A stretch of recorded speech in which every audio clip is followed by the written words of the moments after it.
Brand क्या होता है? आपकी नज़र में ब्रांड क्या होता है? ब्रांड क्या सिर्फ एक नाम है या ये इमोशंस के साथ जुड़ा हुआ है? तो मेरे को लगता है कि ब्रांड बेसिकली एक परसेप्शन होता है। किसे एक आइडियल ब्रांड प्रमोशन कहते हैं? अगर हमारा ब्रांड है तो हमें किस तरह उसको प्रमोट करना चाहिए? दौर बहुत चेंज हो गया है। आज आप एक महीने से लेकर 6 महीने तक आप एक अच्छा ब्रांड क्रिएट कर सकते हैं। ब्रांडिंग, मार्केटिंग, डिमांड और सप्लाई, इसके बीच में कैसा बैलेंस होना चाहिए? अगर हम लोग ब्रांडिंग की दुनिया में लेके चले तो बहुत ही कम ब्रांड है जिनका पूरे दुनिया में नाम है। ब्रांडिंग के लिए कौन से लेटेस्ट टूल्स एंड टेक्नोलॉजी हैं जो सबसे ज़्यादा असरदार लगते हैं आपको कि यार ये बड़े इम्पैक्टफुल है? एआई का ब्रांडिंग पे क्या इफेक्ट पड़ेगा? नहीं, देखिए, मेरे को लगता है कि एआई का ब्रांडिंग के अंदर कोई इफेक्ट नहीं है। आने वाले समय में आप ब्रांडिंग का, स्पेशली ब्रांड और ब्रांडिंग का भविष्य क्या देखते हैं?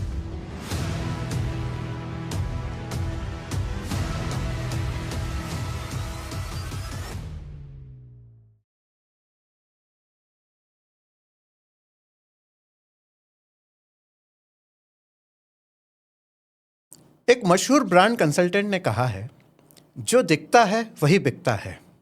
यानी अगर आपका ब्रांड अच्छे से दिखता है तो उसकी बिक्री बहुत ज़्यादा होगी और अच्छे से होगी। तो क्या होता है ब्रांड और क्या होती है ब्रांडिंग? इसी बात को आज गहनता से उजागर करेंगे हम हमारे आज के आपके अपने podcast odd one out talk में। नमस्कार दोस्तों, मैं हूं डॉक्टर मधुर टेमले। एक बार पुनः आपका स्वागत है ऑड वन आउट टॉक के पॉडकास्ट में। आज हमारे जो मेहमान हैं, ऑड वन गेस्ट हैं, श्री एस.के. साहू जी। वो एक ब्रांड कंसल्टेंट हैं। पूरी दुनिया उन्होंने घूमी है और अनेक जगह उन्होंने ब्रांड की बारीकियों को जाना है, ब्रांड की बारीकियों को समझा है और अनेक ब्रांड को उन्होंने अंतर्राष्ट्रीय स्तर पर स्थापित करने का प्रयास किया है। अनेक ब्रांड के वो कंसल्टेंट हैं और ऐसे बहुत सारे ब्रांड को स्थापित करने का वो रात दिन प्रयास करते रहते हैं। तो ऐसे हमारे आज के ऑड वन गेस्ट श्री एस.के. साहू जी का हम स्वागत करते हैं। एस.के. साहू जी, आपका बहुत स्वागत है हमारे आज के ऑड वन आउट टॉक के podcast. Thank you Madhur. Thank you. तो साहू जी, हम ये जानना चाहेंगे सबसे पहले कि ब्रांड क्या होता है? आपकी नज़र में ब्रांड क्या होता है? ब्रांड क्या सिर्फ एक नाम है या ये इमोशंस के साथ जुड़ा हुआ है? नहीं, मेरे को 25 साल हो गए काम करते हुए। मेरे को लगता है कि ब्रांड बेसिकली एक परसेप्शन होता है। फॉर एग्जाम्पल, अगर आप सचिन को देखो, आपके माइंड में जब सचिन आता है तो आपके माइंड में क्या क्लिक होता है? उसी प्रकार से अगर हम लोग द्रविड़ की बात करें तो आपके माइंड में क्लिक होता है दीवार। बिकॉज उन लोगों ने उस हिसाब से अपने को इस्टेब्लिश किया कि आपका जो परसेप्शन है वो बेसिकली एक ब्रांड लास्ट के अंदर बन जाता है। तो वो मेरी एक सोच है इस चीज़ में। जी, तो नहीं, ब्रांड एक सोच बन जाती है और वही चीज़ें आगे जाके सेल होती है। एग्जैक्टली, ठीक है। एक सफल ब्रांड की बुनियाद की अगर हम बात करते हैं तो वो क्या होती है? एक सफल, हमारी नज़र में बहुत सारे ब्रांड होते हैं, कुछ सक्सेसफुल है और कुछ अनसक्सेसफुल है। तो एक सफल ब्रांड की बुनियाद क्या होती है? देखिए, मैंने आजकल देखा है कि अगर आप यूट्यूब देख ले, सोशल मीडिया देख ले, there are so many companies जो अपने बारे में बहुत बड़ा चढ़ा के बोलते हैं और जब आप उनके पास जाते हैं तो जो वो क्लेम करते हैं वो लास्ट में होता नहीं है। राइट, तो उससे आपका ब्रांड खराब होता है। मतलब कि मेरे हिसाब से जो आप क्लेम कर रहे हैं, क्योंकि क्या होता है कि आजकल लोग को लाना इतना मुश्किल होता है और अगर आपके ब्रांड में एक बार लोग आ गए और उन्होंने ये देखा कि आपने जो क्लेम किया है वो एक्चुअल में सही नहीं है, तो आपके लिए ये बहुत खतरनाक चीज़ है, क्योंकि आपका ब्रांड उसी दिन खत्म हो जाता है। राइट, आप देखो वर्ल्ड में जितने भी ब्रांड्स हैं उन्होंने जो बोला है उससे ज़्यादा डिलीवर किया है। राइट, इसके कारण से वो लोगों के नज़रों में सस्टेनेबिलिटी वो चढ़ गया है, ठीक है, और उसके चक्कर में लोग उस ब्रांड को ज़्यादा पैसा देने के लिए भी तैयार है। मेन बेसिकली ब्रांडिंग मतलब क्या होता है कि जो चीज़ 10 रुपये में है और अगर आपका ब्रांड है आप उसको 25 रुपये में आप उसको बेच पाओ, दैट इज कॉल्ड ब्रांड। तो जब ब्रांड की हम एस्टेब्लिशमेंट करते हैं, जब शुरुआती दौर पे जब हम ब्रांड को बनाते हैं, तो आपसे ये समझेंगे कि शुरुआती तौर पे अगर कोई अपना ब्रांड अभी जैसे मतलब स्क्रैच से अगर कोई व्यक्ति अपने ब्रांड को स्टार्ट कर रहा है तो शुरुआती दौर में किस चीज़ों का ध्यान रखना चाहिए कि आने वाले समय में वो ब्रांड की स्टेबिलिटी बनी रहे? देखिए, मैं आपको एक सिंपल सा एग्जांपल देता हूँ जी। अगर आज आप दिल्ली में आप जाओ और आप सोचो कि यहाँ पर आपको कोई आप रेस्टोरेंट खोज रहे हैं, राइट, सीपी में आपको 100 रेस्टोरेंट मिल जाएंगे। बिल्कुल, राइट। 100 रेस्टोरेंट में आपको एक रेस्टोरेंट का नाम आपको याद रहेगा या आप सोचोगे यार ये इस रेस्टोरेंट का जो एक्सपीरियंस मेरा बहुत अच्छा था, क्योंकि जब आप वहाँ पर एंटर करते हो, ये मैं एक अपनी ही एक बात बता रहा हूँ। हम लोग ने लंदन में एक रेस्टोरेंट था जिसको हम लोग ने बताया था, वहाँ पर 100 सीटें थी। तो हम लोग ने बताया था कि आप एक ऐसा सीट आप बीच में बनाओ जिसको आप गोल्डन सीट आप बोलो, जी। ठीक है। गोल्डन सीट पे ये उन्हीं को देते थे जिनकी इनकम 1 करोड़ के ऊपर, जो बंदा 1 करोड़ के ऊपर कमाए। मतलब उस सीट की जो डेफिनेशन थी कि यहाँ पर सिर्फ प्रीमियम बंदा ही बैठेगा, राइट। अब वो जब बंदा जाता है तो इससे स्टेटस सिंबल, और वो पूरे लंदन के अंदर वो चीज़ वायरल हो गया। लोग की एक वो थी चाहते कि यार मैं इस सीट में बैठूं, क्योंकि जब आप सीट में बैठते हो तो लोग सेल्फी भी लेते हैं, फोटोज भी आते हैं, और न्यूज़ में भी आप करते हो। तो कहने का मतलब कि आपने छोटे से इनोवेशन आइडिया से आपने ब्रांड क्रिएट करने के दौर पे आप थोड़ा सा आप आगे बढ़ दो, बट इसी चीज़ को आपको लॉन्ग टर्म में सस्टेन करना है, क्योंकि आजकल मार्केट में कंपटीशन इतना हो गया। आप कोई भी चीज़ आप देख लो, हर एक में 100 आपको मैन्युफैक्चरर्स मिल जाएंगे, सप्लायर्स मिल जाएंगे, दुकानें मिल जाएंगी, बट उसमें से बंदा को समझ ही नहीं आता कि वो किसके पास जाए। बट उसमें से 1-2 बंदे ऐसे होंगे जिनको ब्रांडिंग की नॉलेज होगी, वो इस चीज़ को लेके आके वो लोग ना आगे बढ़ सकते हैं। एग्जैक्टली। तो आपके हिसाब से एक आइडियल ब्रांड प्रमोशन क्या होता है? किसे एक आइडियल ब्रांड प्रमोशन कहते हैं? अगर हमारा ब्रांड है तो हमें किस तरह उसको प्रमोट करना चाहिए? एक आइडियल लेआउट अगर आपके माइंड में अगर मैं कुछ ये जो ब्रांड्स की बात करता हूँ, फॉर एग्जांपल टाटास की बात करें, अंबानीज की बात करें, अदानी की बात करें, ये सब ब्रांड बनने में 100 साल लग गए हैं। अगर हम लोग टाटा की बात करें तो वो सब ब्रांड बनने में 100 साल लगे, क्योंकि उस समय स्ट्रेटेजी दूसरी थी जी। वो बहुत आराम से काम करते थे, धीरे धीरे वो करते थे, बहुत सारी कंपनीज थी। बट आज के समय में जो है ब्रांडिंग की दुनिया बदल चुकी है। आज आप 1 महीने में अपना आप ब्रांड बना सकते हो। हाँ, आप बट आज का दौर बहुत चेंज हो गया है। आज आप एक महीने से लेकर 6 महीने तक आप एक अच्छा ब्रांड क्रिएट कर सकते हैं जी। लेकिन उसमें आपका इन्वेस्टमेंट बहुत जाएगा, राइट। मान लो कि मेरे पास काफ़ी सारे जो मेरे क्लाइंट्स हैं, जो जिनको हम लोग कंसल्ट करते हैं, वो बोलते हैं कि सर हमें 1 से लेकर 6 महीने तक एक टाइम है, समय सीमा है, आपको इस चीज़ के अंदर हमारा ब्रांड बनाना है। तो उसके लिए देखो बहुत ही सिंपल मेथड है। आजकल इतने सारे न्यूज़पेपर्स हैं, इतने सारे मैगजीन्स हैं, इतने सारे न्यूज़ पोर्टल्स हैं। आपको हर एक जगह जाना है, अपने ये जो है ब्रांड को प्रमोशन करना है, और आप जो बोल रहे हो वो लेकिन होना चाहिए, ठीक है। ऐसे बहुत आप देखोगे, मैं कुछ ब्रांड का यहाँ पर नाम नहीं दूंगा, बट उनके साथ भी हम लोगों ने काम किया था, जिन्होंने 6 महीने में बहुत बड़े बड़े ये जो है ब्रांड बनाए, बट उसके बाद वो मार्केट से बिल्कुल ही गायब हो गए, क्योंकि जो उन्होंने क्लेम किया था वो एक्चुअल में था ही नहीं। यानी इसी चीज़ को लेके मेरा एक और प्रश्न है कि आपकी ब्रांडिंग, मार्केटिंग, डिमांड और सप्लाई, इसके बीच में कैसा बैलेंस होना चाहिए? क्योंकि ब्रांडिंग अच्छी हो गई, प्रोडक्ट नहीं है, तो वहाँ कहीं ना कहीं आपको एक लैकिंग हो रही है।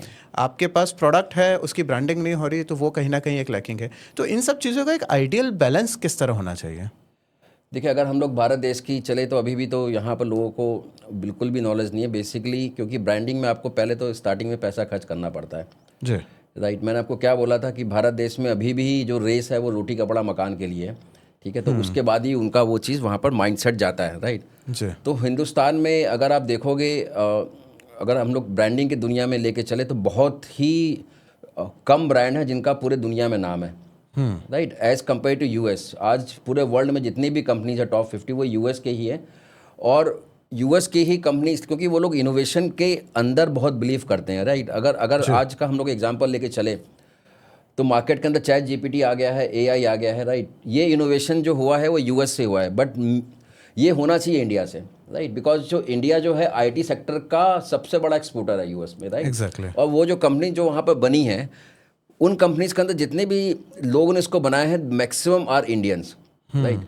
तो मेरे ख्याल से इस प्रकार का इनोवेशन इंडिया में होना चाहिए जो इंडिया में नहीं हो रहा है। तो इसमें को अभी भी ये लगता है कि अभी भी इंडिया में लोगों को ना ब्रांडिंग को लेके वो they are not very mature.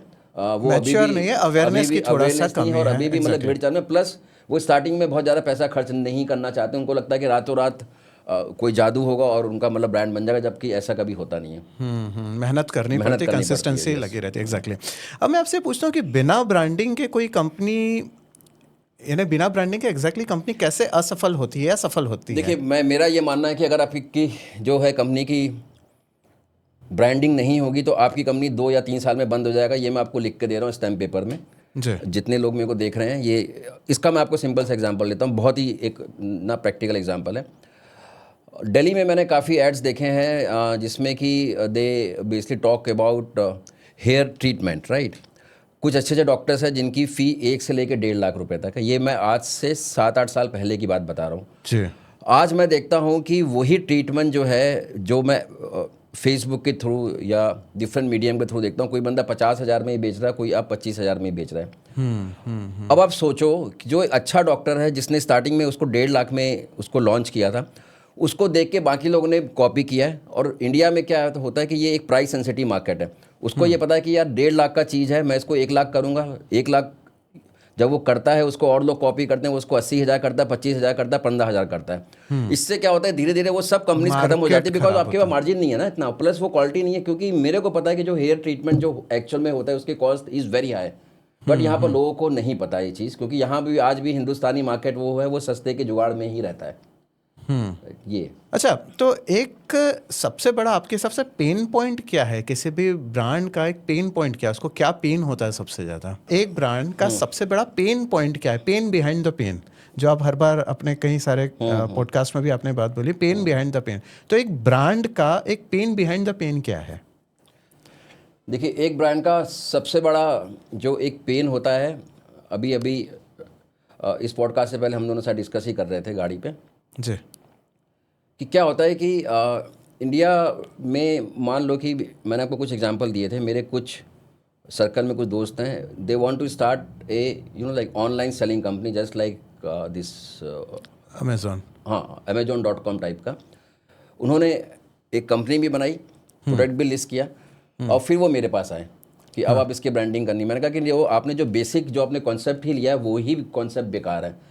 Because आप क्या कर रहे हो, आप यहाँ लोकल बैठे हो दिल्ली में और आप कॉपी कर रहे हो वर्ल्ड की कंपनी। इनको यही नहीं पता कि Amazon.com अपना सामान बेच के प्रॉफिट नहीं कमाता है, वो अपना सर्वर जो है बेच के वो सर्वर का स्पेस, हाँ, सर्वर का, जिसको बोलते हैं AWS। आपने देखा होगा AWS का। तो बेसिकली क्या है, अमेजोन का जो भी है कमाई का, फॉर एग्जांपल आप एक फर्नीचर बनाते हैं और अमेजोन के पास 100 फर्नीचर्स की लिस्टिंग आती है, ठीक है। वो 100 में से वो हर एक के पास जाता है, बोलता है कि अगर आप मेरे को पैसा दोगे तो मैं आपका नाम टॉप में डाल दूंगा। वो बंदे वहाँ से पैसा कमाते हैं जो आप कभी नहीं कर पाओगे।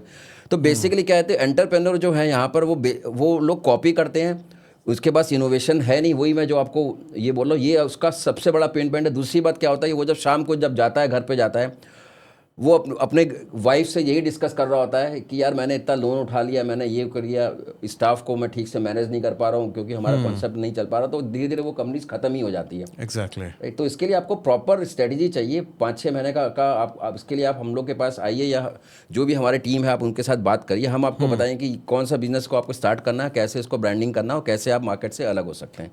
तो आप बिजनेस को कंसल्ट भी करते हैं कि किस व्यक्ति के लिए कौन सा बिजनेस सही है, या मार्केट में अभी जो बिजनेस नहीं है, कंपटीशन में नहीं है, उस बिजनेस के लिए भी आपसे अगर कोई व्यक्ति संपर्क करना चाहे तो? बेसिकली क्या है ना, मेरे पास जो है मतलब ऐसे आते हैं, क्लाइंट्स आते हैं। देखिए, मैं आपको एक लेता हूँ, मान लो कि आज ऐसे काफ़ी अरबपति लोग हैं जिनके बच्चे हैं, वो अपने डैडी के साथ काम नहीं मतलब करना चाहते हैं, दे हैव मनी, बट वो बोलते हैं नहीं हमें कुछ अपना स्टार्ट करना है। वैसे लोग भी मेरे पास आते हैं जी, राइट। अब वो बोलते हैं कि सर हमें क्या काम करना है, तो हम लोग उसको बहुत सारी चीज़ें बताते हैं कि जो उनके पर्सनैलिटी के साथ फिट करे, जिससे कि जो और वो उनके पसंद का भी काम हो। वो जब उस पर एग्री करते हैं और हम लोग वही चीज़ हम उसको सजेस्ट करते हैं जो थोड़ा निश हो और जिसका ब्रांडिंग करना अच्छा हो, और जो आगे में 3 साल के अंदर आपकी कंपनी मतलब ब्रेक इवन में आ जाए। हम लोग ऐसे ही लोगों को यानी एक तरह से आप कस्टमाइज इवेंट और उसकी पर्सनालिटी के हिसाब से कि वो व्यक्ति क्या काम कर सकता है, उसके हिसाब से आप इवेंट या ब्रांड डिजाइन करते हैं। ठीक है, आज के डिजिटल युग में ब्रांडिंग के लिए कौन से लेटेस्ट टूल्स एंड टेक्नोलॉजी हैं जो सबसे ज़्यादा असरदार लगते हैं आपको कि यार ये बड़े इम्पैक्टफुल हैं? देखिए, इस समय तो मार्केट में जो है मतलब बहुत सारा कन्फ्यूजन है। आप भी पता है कि मार्केट ना धीरे धीरे चेंज हो रही है, रोज़ बहुत सारे टूल्स आ रहे हैं। मेरे को याद है आज से हम लोग 3-4 साल पहले जब लोगों के लिए, जब हम लोग किसी कंपनी का लोगो बनाते थे, उसके लिए भी हम लोग बहुत अच्छा चार्ज करते थे। बट आजकल लोगो बनाने के लिए इतनी फ्री ऑफ कॉस्ट टूल आ गए हैं, तो वो चीज़, वो सेगमेंट अब ख़त्म हो गया है। एग्जैक्टली। सेकेंड चीज़ क्या होता है कि आपका ब्रांड का नाम कैसा होना चाहिए, जो बिल्कुल कैची होना चाहिए। उसके लिए भी आजकल टूल मिल गया है जो आपको फ्री ऑफ कॉस्ट सब सजेशन आपको मतलब दे देते हैं जी। लेकिन ये सब चीज़ तो आपको मिल जाती है, लेकिन जो भी टूल्स हैं वो ये नहीं आपको मतलब बता सकता है कि जो आपका कस्टमर है उसकी फीलिंग्स क्या है, आपके उसके लिए, प्रोडक्ट के लिए उनका परसेप्शन क्या है, राइट। आप उस मार्केट को कैसे जीत सकते हैं, इस चीज़ के लिए कोई टूल नहीं है। ये चीज़ आपको सिर्फ एक्सपीरियंस से ही सिर्फ आ सकता है। हम लोग को 25 साल का एक्सपीरियंस हो चुका है जी। और मेरे कंपनी के बोर्ड में अगर आप देखोगे, जिसके अंदर विप्रो विप्रो के मतलब टॉप एग्जीक्यूटिव है, आईएम के जो है मतलब टॉप एग्जीक्यूटिव है, आईआईटी के इसके अंदर टॉप एग्जीक्यूटिव है, जो आपको कंसल्ट भी करते हैं और जो आगे आपको हैंड होल्डिंग करते हैं। और ये वो लोग आपके साथ, हम लोग यही बोलते हैं कि आप हमारे साथ कम से कम 3 साल तक काम करिए, हम आपको 3 साल के अंदर ब्रेक इवन के अंदर पहुंचा सकते हैं। ओके, तो यानी आप अगेन फिर वही कस्टमाइज तरीके से जो प्रोडक्ट के हिसाब से या सर्विस के हिसाब से फिट स्ट्रेटजी होती है उसको आप बना के देते हैं। ठीक है, अभी आर्टिफिशियल इंटेलिजेंस एआई का बहुत दौर चल रहा है, सब लोग एआई को लेके चिंतित भी हैं और कोई लोग इसको लेके उत्साहित भी हैं। तो ब्रांडिंग का यानी जो एआई का ब्रांडिंग पे क्या इफेक्ट पड़ेगा? नहीं, देखिए मेरे को लगता है कि एआई का ब्रांडिंग के अंदर कोई इफेक्ट नहीं आएगा। एआई जो जनरली जो मेरे को अभी तक जो मेरे को लगा वो बेसिकली एक मतलब कॉपी राइटर की जो है जॉब खा सकता है, एक कंटेंट राइटर की जो है मतलब जॉब खा सकता है। बिकॉज ब्रांडिंग ना बहुत ही कॉम्प्लिकेटेड चीज़ है ना। दैट इज़ कि आपको 1-to-1 लोगों के साथ है ना कनेक्ट करना है, और मतलब इस बेसिकली इस यू नो लाइक इस like not a one day journey, right. आपको पास बहुत अच्छा एक्सपीरियंस होना चाहिए, आपको पूरी मार्केट की पूरी आपको नॉलेज होनी चाहिए। और उसके बाद क्योंकि मेरा ये मानना है कि जो एआई है, एआई का इस पर कोई ज़्यादा इफेक्ट नहीं होगा, ब्रांडिंग इफेक्ट नहीं होगा। वेल, सो आने वाले समय में आप ब्रांडिंग का, स्पेशली ब्रांड और ब्रांडिंग का भविष्य क्या देखते हैं? जो ब्रांडिंग कंपनीज हैं उसका आप क्या फ्यूचर देखते हैं?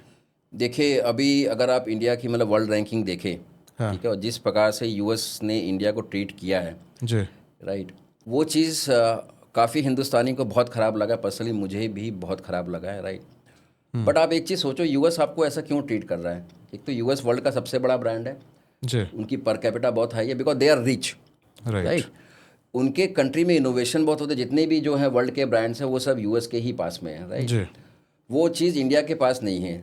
बट आज अगर इंडिया को आगे बढ़ना है, इंडिया और चाइना अगर आप देखो, इंडिया अभी तक चाइना के भी आसपास नहीं है, जबकि हो सकता था। अगर हमारे पास अच्छी लीडरशिप होती तो हम लोग आज तक चाइना और सिंगापुर में जैसे होते। मुझे ये लगता है कि अगर हमारे पास अच्छी लीडरशिप हो तो हम लोग आज से 10 साल 15 साल के बाद चाइना की तो हम लोग ना बराबरी कर सकते हैं, जी, right? लेकिन मैंने आपको बार बार कहा कि एक अच्छी लीडरशिप होनी चाहिए, right? अभी तक आप हिंदुस्तान का आप इतिहास देखो, कोई भी लीडर आया है उनका माइंडसेट कभी भी इंडस्ट्री के लिए पॉजिटिव नहीं रहा है।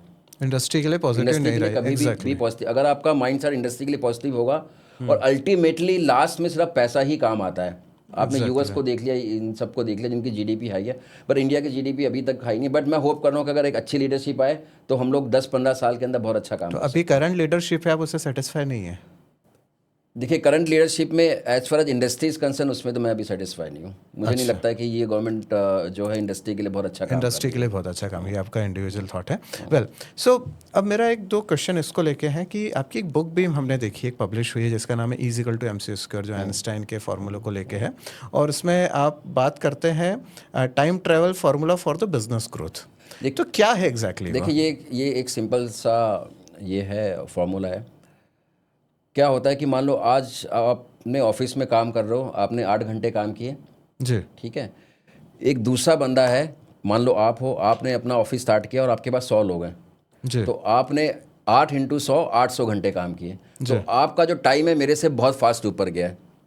जी, that is called time travel. मतलब कि जो जर्नी मैं 5 साल में अचीव करूंगा वो आप 5 दिन में अचीव कर लोगे, बिकॉज आपकी स्पीड फास्ट है, राइट। तो इस पूरे किताब में यही लिखा हुआ है कि अगर आपको बिजनेस में सक्सेस पाना है तो आपकी स्पीड बहुत फास्ट होनी चाहिए, स्पीड के साथ में एक्यूरेसी होनी चाहिए। Speed accuracy, speed and accuracy, that is called. और सेम चीज़ आइंस्टाइन ने भी बोला था टाइम ट्रेवल का, कि आप टाइम ट्रेवल कर सकते हो अगर आपकी स्पीड बहुत तेज हो, एग्जैक्टली, राइट। क्योंकि वो जो है डिस्टेंस और टाइम का जो फार्मूला है, ठीक है। तो मैं वही चीज़ आप देखो, वर्ल्ड में जितने भी बिजनेस कामयाब है, ठीक है, उनके पास स्ट्रेंथ इतनी, वो लोग 1 घंटा काम नहीं करते हैं। जब उनका 1 घंटा होता है तो उसमें लाखों घंटे के वहाँ पर काम हो जाते हैं, एग्जैक्टली। तो ये है स्ट्रेटेजी बेसिकली पूरी किताब ठीक है, में। यानी आप अपने आप को एक्सपांड करना पड़ेगा with the number of people, आपको एक्सपांड करना पड़ेगा। अब मेरा लास्ट क्वेश्चन है, आपने ब्रांड यूएसए की बात की, अब मैं बात करता हूँ ब्रांड इंडिया की। ब्रांड इंडिया 2047 में कहाँ होगा? मोदी जी बात कर रहे हैं कि 2047 में भारत विकसित देश हो जाएगा। क्या लगता है आपको? नहीं, मुझे नहीं लगता। मैं विकसित नहीं हो पाएगा? नहीं, देखिए मेरे को ये जो लगता है 2047 में ब्रांड इंडिया, जो मैं चाहता हूँ कि एक्सपेक्ट कर रहा हूँ कि चाइना के आसपास होना चाहिए। क्योंकि 2047 में उसके पीछे एक रीज़न ये है बेसिकली, अभी भी चाइना में जो है लेबर कॉस्ट अब बढ़ रही है। जी आप देखो कि चाइनीज़ प्रोडक्ट अब सस्ते नहीं रहे, वो भी अब बहुत महंगे महंगे सामान बना रहे हैं क्योंकि उनकी भी लेबर कॉस्ट बढ़ रही है, लेकिन इंडिया की लेबर कॉस्ट आज भी उनसे नीचे है। तो काफ़ी जो डेवलप नेशन है ना, वो आने वाले टाइम में इंडिया के ही मार्केट में आएंगे क्योंकि अभी भी यहाँ लेबर कॉस्ट नीचे है। लेकिन मेरे को ये डाउट है कि 2050 के बाद इंडिया में भी लेबर कॉस्ट हाई हो जाएगी, लेकिन अभी भी हमारे पास 20 साल है कि हम लोग 20 साल के अंदर बहुत अच्छा हम लोग मतलब ग्रो कर सकते हैं। तो 2047 में भारत भी एक अच्छा ब्रांड बन सकता है, ऐसा कहना है इसके साहू जी का। तो साहू जी बहुत धन्यवाद, आपने ब्रांड की बारीकी, ब्रांड क्या होता है, ब्रांड कैसे सस्टेन कर सकता है और आर्टिफिशियल इंटेलिजेंस का क्या इफेक्ट रहेगा, इन सभी बातों को बहुत ही बारीकी से बताया। आज आप हमारे ऑड वन गेस्ट बने, इसके लिए आपका बहुत धन्यवाद। और हम आशा करते हैं कि आप जिन भी आपके क्लाइंट्स को कंसल्ट करें, इन्हीं बात के साथ करें कि वो ब्रांड इंडिया का भी ध्यान रखें, अपने आप का भी ध्यान रखें और अपने आप को नई ऊंचाई पे लेके जाए। बहुत धन्यवाद आपका। धन्यवाद, धन्यवाद मिस्टर मधु जी।